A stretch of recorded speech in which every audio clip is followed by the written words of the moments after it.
I want to read to you from Isaiah 53, starting in verse 4. Yet it was our weaknesses he carried. It was our sorrows that weighed him down. And we thought his troubles were a punishment from God, a punishment for his own sins. But he was pierced for our rebellion, crushed for our sins.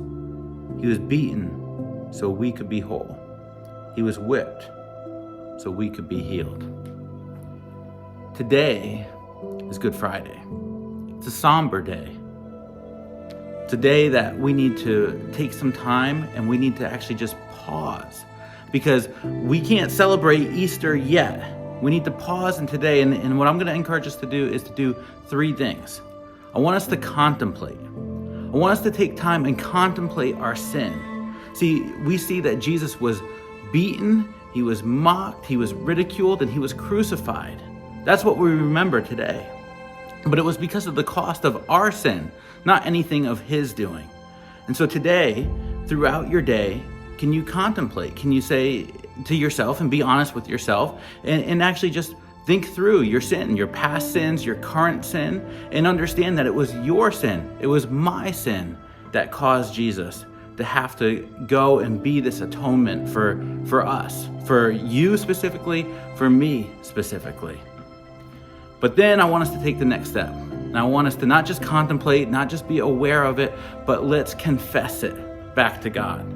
And let's actually tell him and say, Father, I know that this was my doing. I know that it's because of this, because you are so good and so holy that my sin is what has kept me from you, and you gave us Jesus as that sacrifice.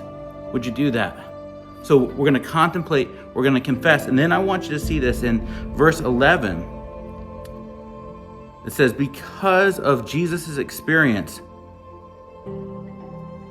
that my righteous servant will make it possible for many to be counted righteousness, to be counted righteous, for he will bear all of their sins. See, that's what Jesus did on Good Friday, and that's an amazing thing. That's so exciting and so positive, even though it's in the mix of pain and agony and suffering.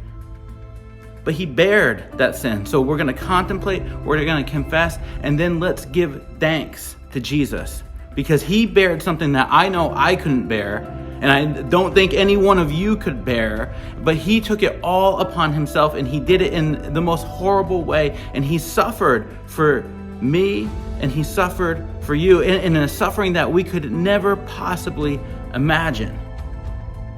But we're reminded that he did that so that we could be restored back to the Father.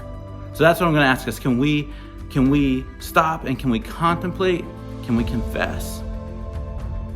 And can we give thanks today?